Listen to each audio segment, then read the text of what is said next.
Hello and welcome back to my YouTube channel.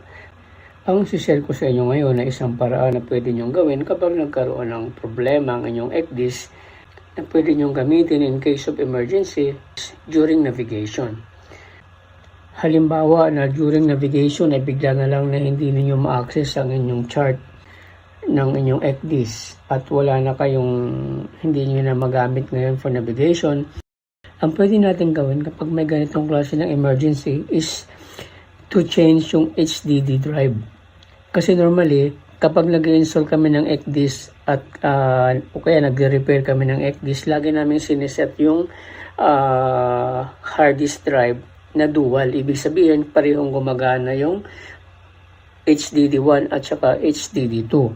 So, pareho silang nagre-record. But in case of kung sakali na nagka-problema at hindi nyo na ma-access yung chart, pwede nyong i-select ng paisa-isa yung dalawang drive natin. Kasi hindi naman actually na hindi nyo na magagamit yung ECDIS nyo kapag nagkaroon ng ganong problema. Kasi posibleng ang isa sa mga hard disk drive ay nag-fail.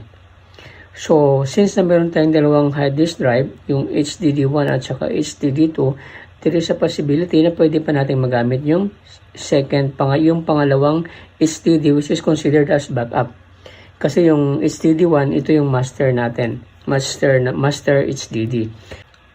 So, ang gagawin nyo lang kapag naka-encounter kayo ng ganong klaseng problema o during navigation o kahit na naka-anchorage kayo tapos bigla na lang nawala at wala nang way para makatawag pa ng service engineer na pwedeng mag-check ng inyong ECDIS. So, ang gagawin nyo ay pumunta kayo sa navigation and planning. So, dito, i-left click nyo lang yung startup menu para lumabas itong window na ito. May option ka ng navigation and planning, ENC and ARCS, CMAP, chart manager, playback. So, kahit saang parte dyan, ilagay nyo yung cursor yan. Kahit saan dyan, kahit saang parte, ilagay nyo yung cursor dyan, i-left click nyo para lumabas yung password dialog appears. So, para mapalabas natin yan. So, ngayon, meron kaming as service engineer or specialist sa navigation and communication equipment, may sarili kaming password na ginagamit para maka-access dyan. Pero sa mga users, sa mga officers na gumagamit ng ECDIS, meron din kayong password para sa inyo, para ma-access nyo yan. So, ang password natin is 0000. Yun lang ang input nyo doon sa box. And then, i-click nyo yung OK para lumabas yung sa maintenance menu niya. Okay. So, ayan. So, pag lumabas na yan, kung napapansin niyo may nadagdag sa ilalim, yung disk information backup, hardware key information, CD cleaner, at saka self-diagnostic. So, i-click nyo lang ngayon yung disk information backup. So, pag na-click nyo yan, ito ang lalabas. Ayan, lalabas yung data information. So, pakikita nyo ito, merong System C, Master D, at saka Backup E. Yung Master D, ito yung hard disk number 1 natin, at saka yung Backup E naman, ito yung hard disk number 2. Okay, so, since na normal setting kasi nito is nakaganito siya. Ayan, sa una, yung naka-tick normally is yung sa taas, pinakataas, which is nakalagay doon is dual drive.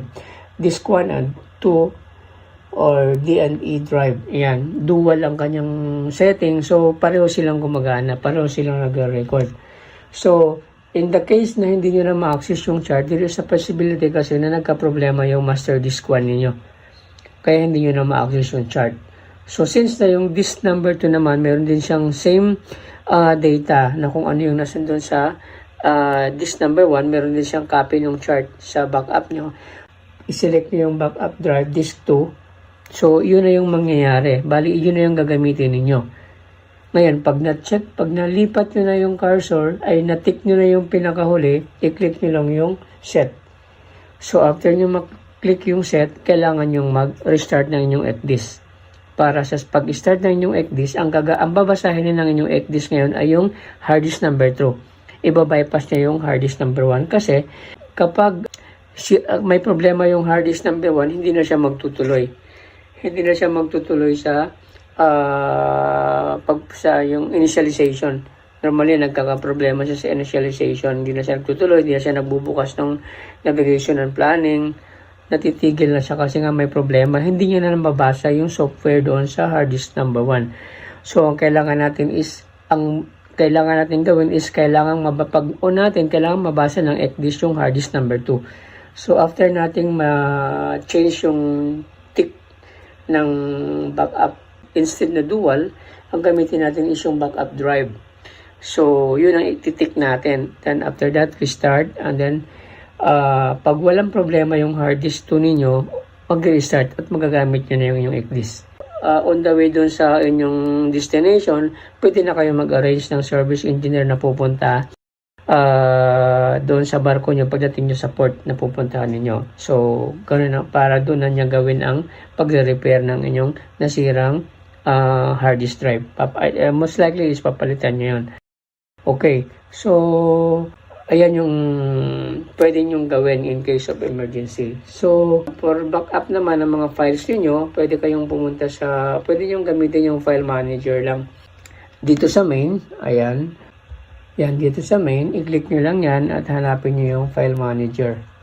Basta pag lumabas na yung file manager, i-click nyo lang yon. Then, dito, yan sa may arrow na yellow, i-click nyo yung arrow down na yan.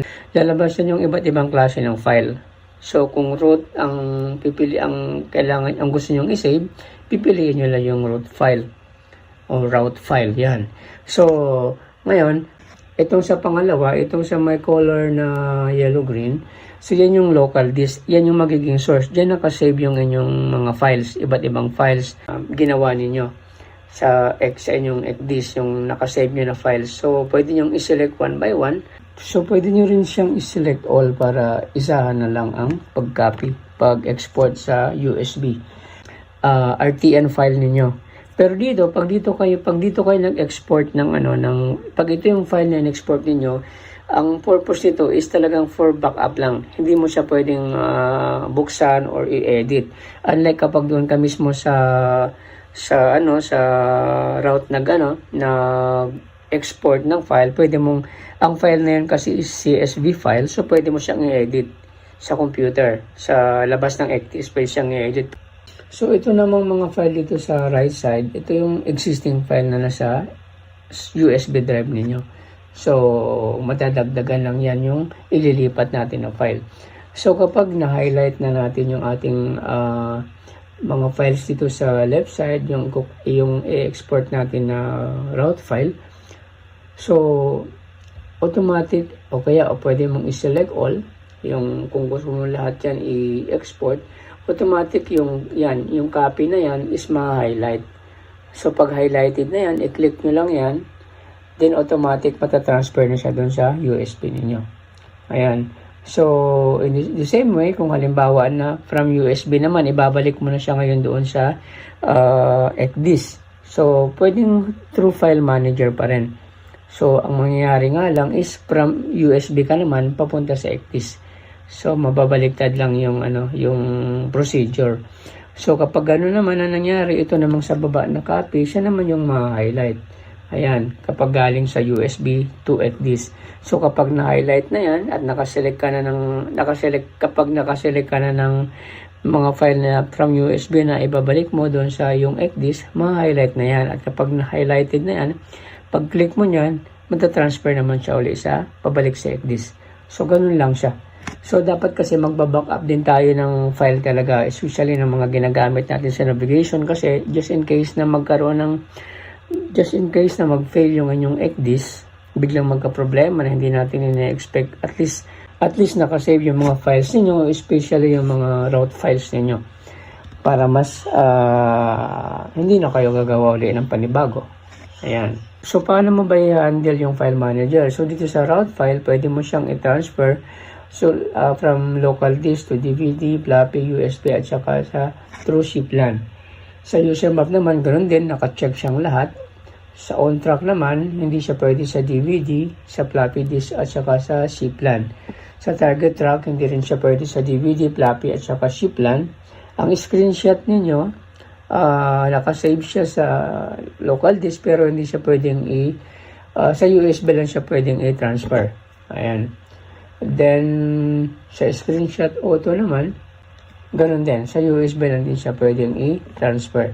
Ayan. Sa Voyage log natin, log file. So, from local to USB drive din. Pero from USB to local, hindi siya pwede. Yung ating screenshot manual, hindi siya pwedeng i-transfer from USB to local. Sa USB to XDisk, pero XDisk to USB, pwede siya. Ito yung mga difference points for each model. Kasi di ba meron tayong 701B, Gen 901B at saka yung Gen 2000. So ang operating system nilang tatlo, ito yung mga B-type na XDisk. So ang operating system nilang tatlo is pare-pareho, Windows XP. Embedded na siya. So ang LCD size magkakaiba, ang 701B is 19 inches, ang 901B is 23.1 inches, at yung Gen 2000 ay 19 inches or 23.1. So pwede kang mamili. Ang hard disk drive naman, ang JEN 701B, dalawang kanyang hard disk. Yung master at saka yung backup, yung HDD1 at saka HDD2. So, ganun din sa 901B, master and backup din, HDD1, HDD2, pero sa Gen 2000, isa lang yung kanyang hard disk. Isa lang ang kanyang hard disk drive, master lang. So, built-in UPS, lahat sila meron, USB, meron silang lahat. Trader overlay, wala yung Gen 2000 model. Ang TCS naman, tracking control system, wala rin yung Gen 2000 kasi yung Gen 2000 model ng XDisk, ito yung pinakasimpleng form lang ng XDisk. So wala siya ng ibang mga importanteng function na meron doon sa Gen 701B at saka sa Gen 901B. So pinakasimple lang, mga importanteng connection lang yung nako-connect dito sa Gen 2000 model ng XDisk, hindi lahat. Hindi katulad nung sa Gen 901B at sa 701B na napakaraming equipment ang pwedeng i-connect dito. Sana ay makatulong itong impormasyon na ito para kahit papaano in case of emergency ay pwede nyo pa rin magamit ang inyong XDisk sa pamamagitan ng ating backup na hard disk drive.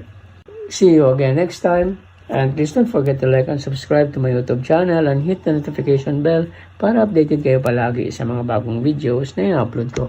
Maraming salamat at hanggang sa muli.